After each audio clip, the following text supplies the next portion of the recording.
all get started. Thank you so much for joining us today for a program showcase all about interdisciplinary studies. Just a little bit of housekeeping before we get into things. I would just like you to know that all of our participants, except for our hosts, are needed for the presentation throughout the webinar. If you do have any questions, please feel free to use the Q&A function at the bottom of the taskbar, the navigation bar. You can also use the chat feature if you do have any questions. We're more than happy to answer those for you. Please also note that we are recording the webinar today for you to review afterwards, so keep that in mind. And also just a reminder that we are currently working from home, so as a result there might be some unexpected noises in the background, so please bear with us while we're going through this very exciting webinar. So we're excited to welcome you here today. My name is Brittany. I'm a recruitment admissions advisor here at Lakehead University. With us today as well behind the scenes, we have Tori White, who is our senior recruitment officer at the base of our campus in Aurelia. She's going to be helping you field any questions that come through the Q&A. And also we have our in-house expert from Interdisciplinary Studies, Dr. Larry Fiddick, who's going to be going through the program itself and talking to you all about interdisciplinary studies. So one thing I will say, so with the Interdisciplinary Studies program, that is a program that's offered through our campus in Aurelia, so do please keep that in mind when you are making your decisions. But yeah, so today we're going to be going through different highlights of the program, talking about different course offerings and what you can expect throughout that program. And just a bit about Lakehead in general, we do have two campuses, a campus in Thunder Bay and a campus in Aurelia. We do also have a partnership with Georgian College in Barrie. We are consistently ranked within Canada's top 10 universities that are primarily undergraduate. So lots of incredible opportunities for our students.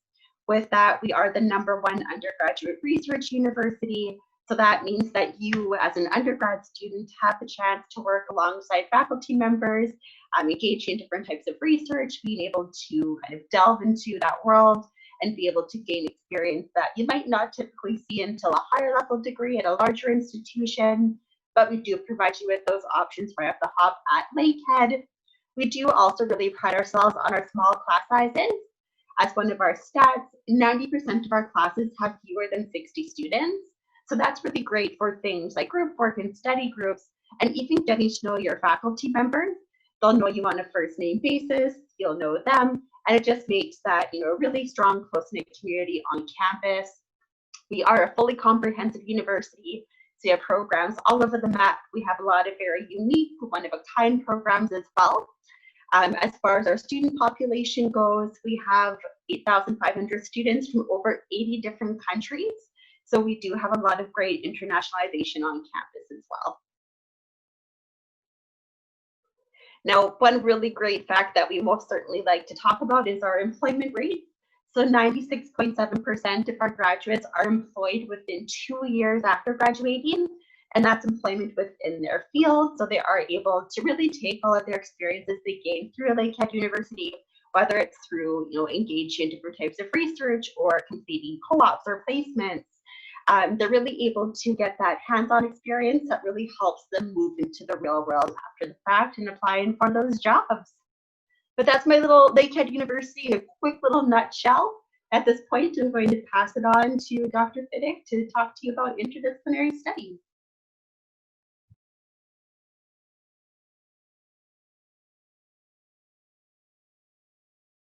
Sorry, I got to unmute it there. Hi, my name's Larry Fiddick. I'm the program coordinator for the Interdisciplinary Studies programs in the Interdisciplinary Studies department. So what is interdisciplinary studies? Well, your typical degree focuses on a single discipline. That would be your major. And in interdisciplinary studies, you choose 2 different disciplines. And we have a wide range of disciplines that you can choose from. There's anthropology, biology, criminology, English, general science, geography, history, media, film and communications, political science, psychology, sociology, and women's studies. And then interwoven between these are inquiry courses in the first and third year. And I'll get to what those are later. And then there's also a fourth year honors capstone, which is a sort of research based course. Okay, so on the next slide then, why would you study interdisciplinary studies? Well, one of the big advantages of interdisciplinary studies is it's very flexible. And that makes it ideal in a weird sort of way. It makes it ideal for students who know exactly what they want to do, but also those who don't really know what they want to do. You want to go to university, but you're not really too sure what exactly it is that you want to study. Now, I'll get to those sort of students later, but what do I mean by those who know exactly what they want to do? Well, suppose you were interested in something specific like human evolution, not only our origins, but the influence that this has on, our lives now, for example. Well, what would you study, right? Would you study anthropology, which is the science of humanity? Lots of times paleontology, ancient human fossils and so forth. You'll find that in the anthropology department. But what about biology? Biology is the discipline that people most normally associate evolutionary theory with. But then there's even psychology, where, there's the subfield of evolutionary psychology, which is more focused on the thoughts and behaviors of contemporary humans and how that might have been influenced by evolution. So none of these seems to be a perfect fit. So for instance, here at Lakehead, in anthropology, they offer a course in human evolution, which deals primarily about, again, past humans, but covers very little about contemporary humans and their thoughts and actions, and even, ancestral humans. It says very little about their thoughts and actions. Well, what about biology? Well, biology has a course in evolutionary concepts where you'll learn the sort of general theory of general concepts of evolutionary theory and so forth, but that course won't really say anything about humans. Again, psychology has a course in evolutionary psychology where you'd learn about the influence of this on modern humans, how they think and act and so forth. But it just glances over the evolutionary theory and our origins.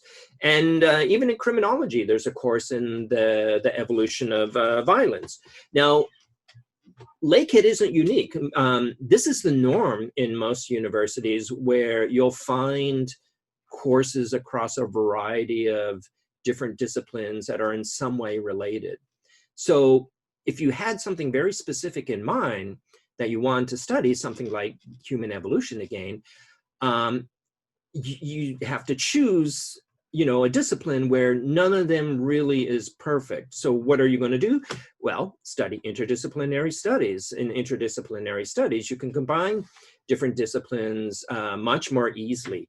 And so if you have something very specific in mind that no one department, no one discipline or degree really is perfect for, then interdisciplinary studies is the sort of degree for you. And I'll get to those who really don't know what they want to do a little bit later when I explain the degree itself. Now, another reason for studying interdisciplinary studies is the real world itself is not disciplinary. Most real world problems are multifaceted. So things like, global warming, for example. There's the science behind global warming, but why is it that we just don't all fall behind the science and get on board and do what we need to do? Well, there's politics and there's economics, and these are very much part of the issue of global warming as well. It's not simply a scientific matter. So if you were interested in global warming, how to deal with it, yes, science is relevant, politics is relevant, economics is relevant. Psychology is relevant. How do you motivate people to make a change and so forth? And then finally, interdisciplinary studies gives you greater insight and understanding. And so we'll turn to the following historical example. So have you ever heard, for example, of Thomas Harriot? Well, in 1609, and then I'm assuming you probably haven't heard of Thomas Harriot, so I'll tell you a little bit about him. In 1609, he took the newly invented telescope and turned it to the moon. And this image here, this is a drawing that he made in 1609 of what he saw. And he described the moon as being strangely spotted. He was unable to make sense of what the arbitrary dark spots on the moon that he observed, what they meant, right? However, have you ever heard of somebody by the name of Galileo? In fact, probably you have. You know him so well that you know him on a first name basis. So later the same year, Galileo turned his telescope towards the moon, and this is what he drew. So unlike Harriot, Galileo knew that the pattern of light and dark, what Harriot viewed as strange spottedness, and no, that's not a typo, that's how Harriot spelt it, meant that the moon had mountains and craters on it. And this shook the Christian belief that the heavenly objects are perfect to its core, and made Galileo internationally famous as a result. So how did Galileo know what he was seeing in a way that Harriot did not? Because Galileo knew something about art. In particular, he knew the painting technique chiaroscuro, which is Italian for light and dark, which was a technique used to depict depth.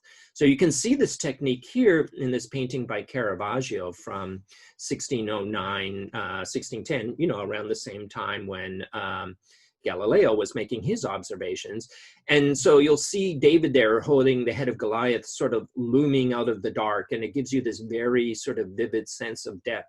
And so basically Galileo used the same sort of thing. He would see these light spots, and he knew that that was mountains coming close to him, dark spots, those were craters and so forth. And on the basis of this, Galileo could make sense of what he was seeing. But where did the painters like Caravaggio get this idea from? Well, they got it from mathematicians like Daniel Barbero. So what we see here is a diagram of different 3D objects with the pattern of shading on them. Notice the date 1589, 1590. So this was before Caravaggio's doing his paintings. And what these mathematicians were interested in was perspective and trying to capture this mathematically and so forth. So what's the sort of take-home message here? Well, Galileo excelled in astronomy, as you know, physics, so forth, because he knew something about art. And Caravaggio excelled in painting because he knew something about mathematics.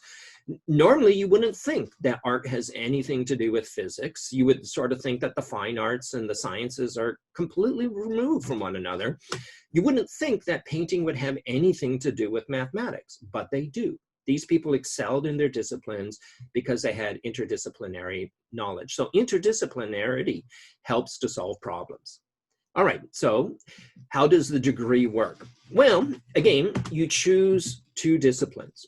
Right? It's a 4-year degree, you choose 2 disciplines. So in your first year, let's say you were interested in criminology and psychology. So a degree, what I've got depicted here is 20 different, what we call full course equivalents. So the equivalent of a full year degree, right? So in your first year, you would take the equivalent of 1 full year of criminology, 1 full year of psychology. And then there are these inquiry courses, and I'll get to that. You would take a first-year inquiry, and then you would also take some electives. In your second year, you take 2 more FCEs of criminology, 2 more of psychology, another elective. In your third year, you take yet another inquiry course, another full year of criminology, another full year of psychology, then some electives. And then in your fourth year, you take the capstone research topic, where you'll be involved in some sort of research project, plus another full year of criminology and another full year of psychology.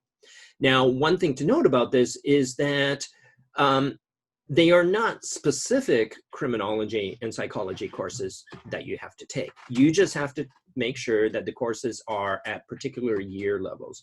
So in the first year, we only really do have 1 set of courses that satisfies this, but your intro criminology, your intro psychology, you have much more choice in the second year, but it's not specifying which particular criminology or psychology you need to take, likewise the third and fourth year. And that's a little bit different from your typical major where you specifically have to take this or that criminology course, this or that psychology course. And so, so 5 FCEs altogether across the 4 years. So what about these inquiry courses? How do those work?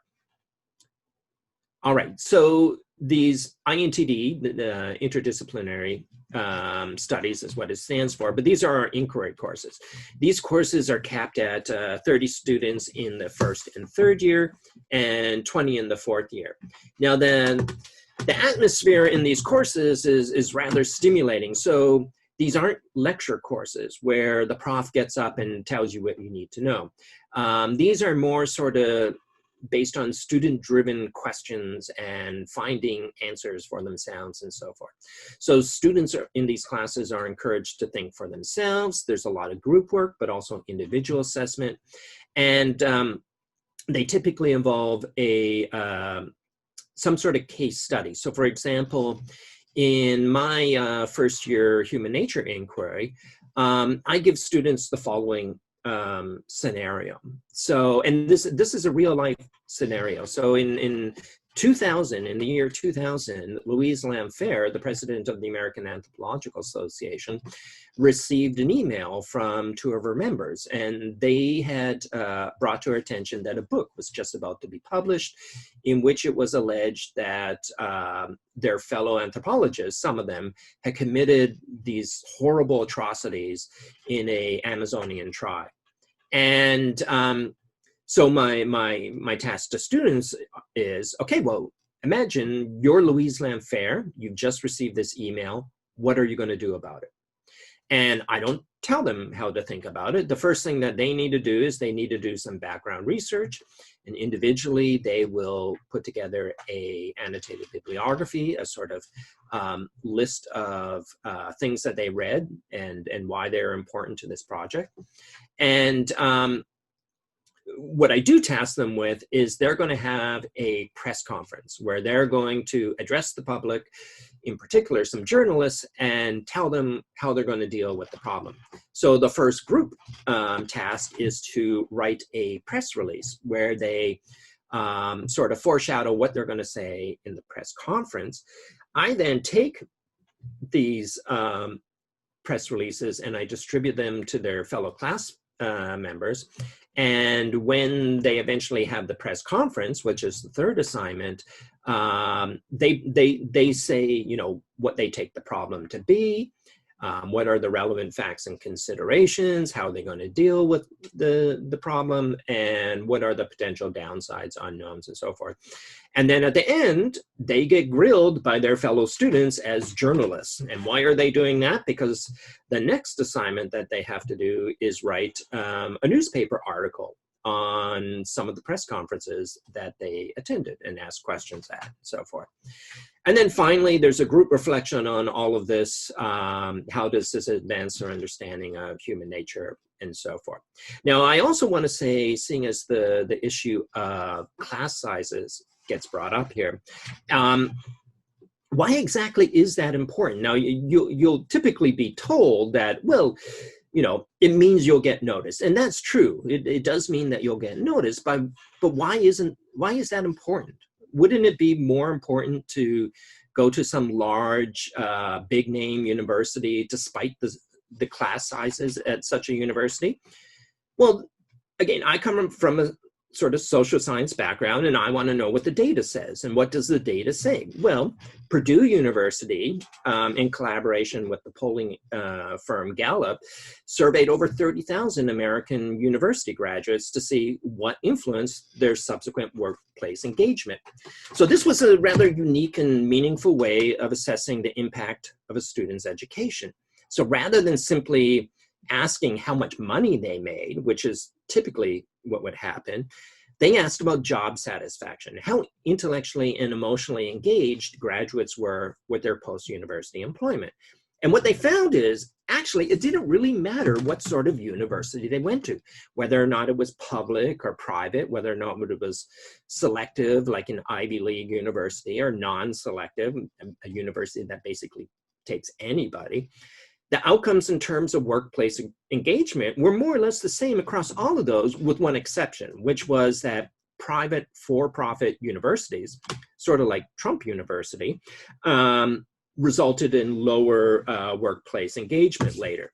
So then what did seem to matter? What was the, the prime factor that really influenced workplace engagement later?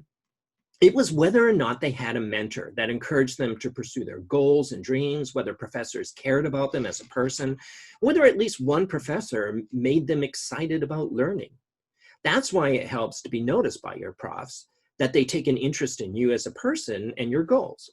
But your fellow students also notice you too. Another factor that influenced workplace engagement is whether students took part in extracurricular activities. You're more likely to succeed if you take part in campus clubs, for example, student government, and that's more likely to occur where the student body forms a close-knit community like we do at the Aurelia campus. And then the final thing I'll say, given the topic here of these inquiry courses, is that what also helped was working on a project that took a whole semester or more to complete. And that's the sort of experience that you get in our fourth-year capstone courses. They run the full year, and you're working on a project that spans the whole year. Okay, so next up is, so now I said I would say something about those of you who don't really know what you want to do. You know that you're going to go to university, and suppose you can't really decide. You go, well, I'm sort of interested in people, what makes them tick, right? And so you sort of are leaning towards the social sciences, and so you go, well, criminology sounds interesting, political science sounds interesting, psychology, sociology. I don't really know what to take. You don't have to decide right away, at least. So what I plotted out here is, suppose you can't decide between the four of these. So you just decide, I'm going to take them all, right? So in your first year, you take criminology, you take political science, and you take psychology and sociology. Even in the second year, you still really can't decide. So you take a full year in each of those again. Are you going to get set behind? No. What happens then is you do sort of have to decide by your third year, but hopefully you've taken enough that by then you know what you really want to do, okay? So then let's say in your third year, you decide, okay, yeah, it's criminology and psychology. I've made up my mind, right? So where are you behind? You're behind because you didn't take that extra year of criminology and psychology. Okay, there is space to take that in your third year. So you take the second year that you missed in your third year, and then you're back on track.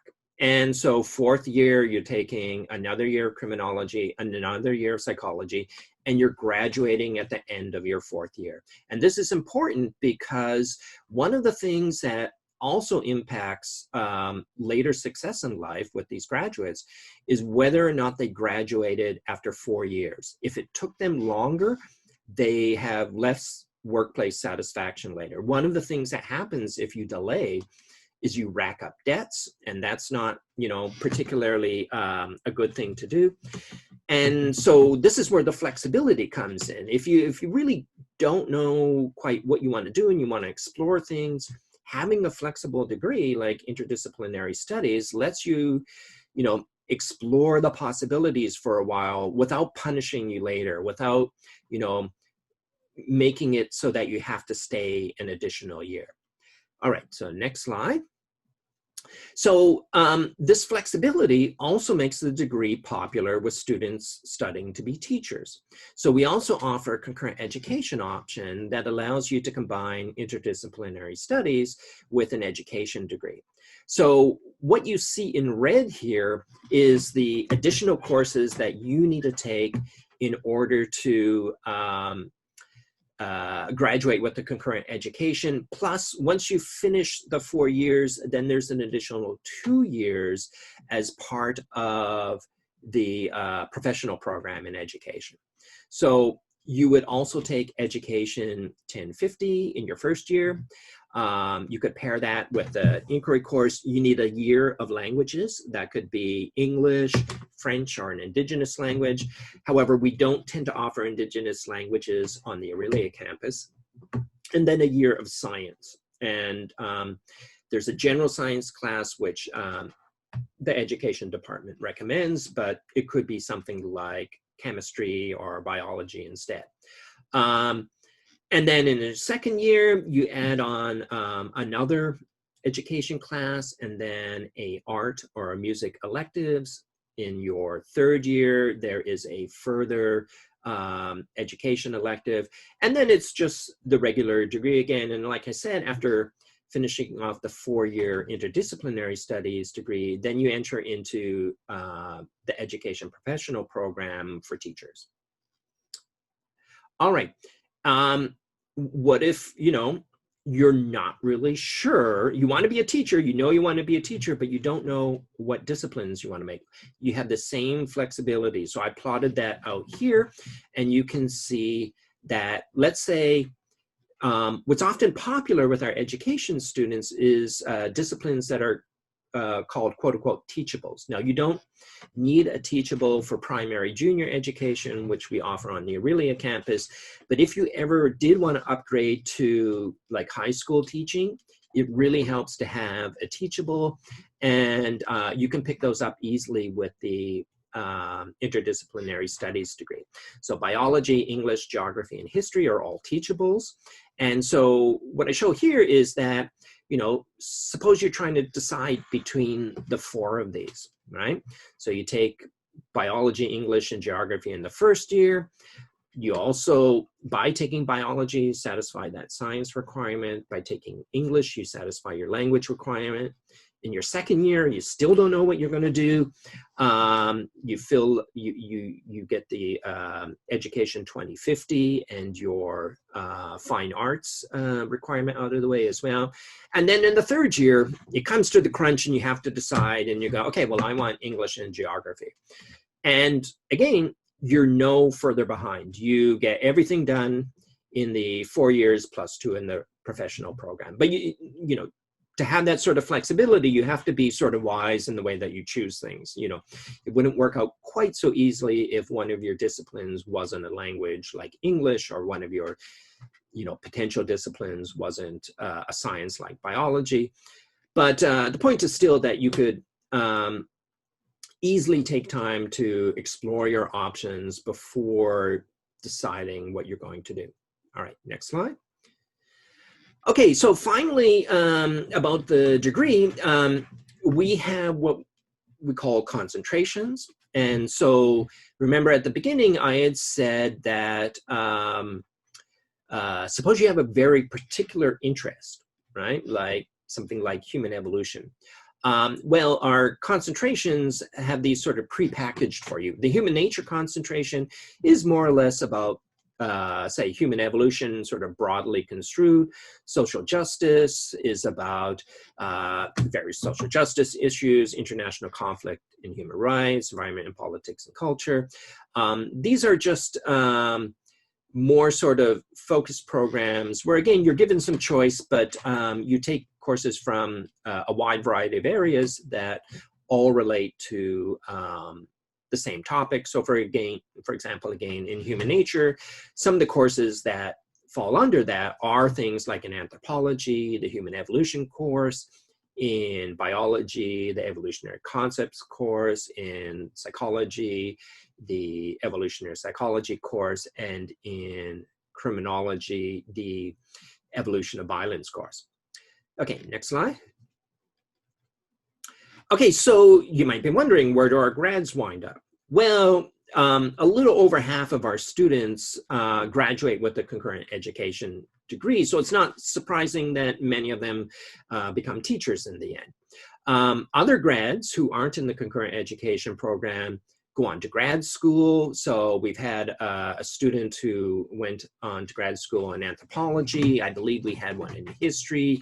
I forget all the various different, we've had oh, he might have been a psychology student, I'm not too sure, but another that went on to grad school in psychology. We've had a student go to law school. Some students have started their own businesses. Some have been hired in administrative and managerial roles. Others have started careers in various health professions like physiotherapy and nursing, for example. All right. Okay, what about our faculty? Well, we have, oh, I'm losing track of how many. It's something like 12 or 13 of us now.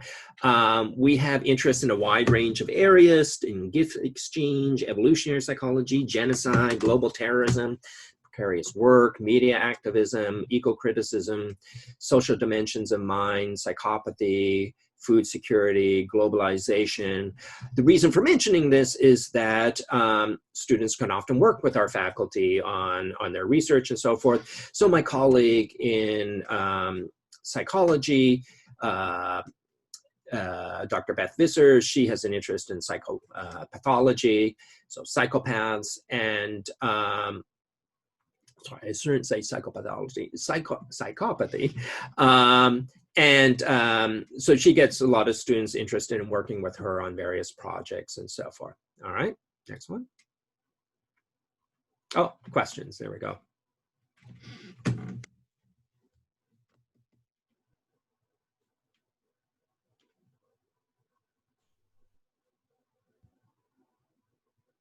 Perfect. Well, thank you very much for that information. I see that we do have one attendee, Alyssa. Thank you so much for coming. I just want to talk to you a bit about the admissions end of things.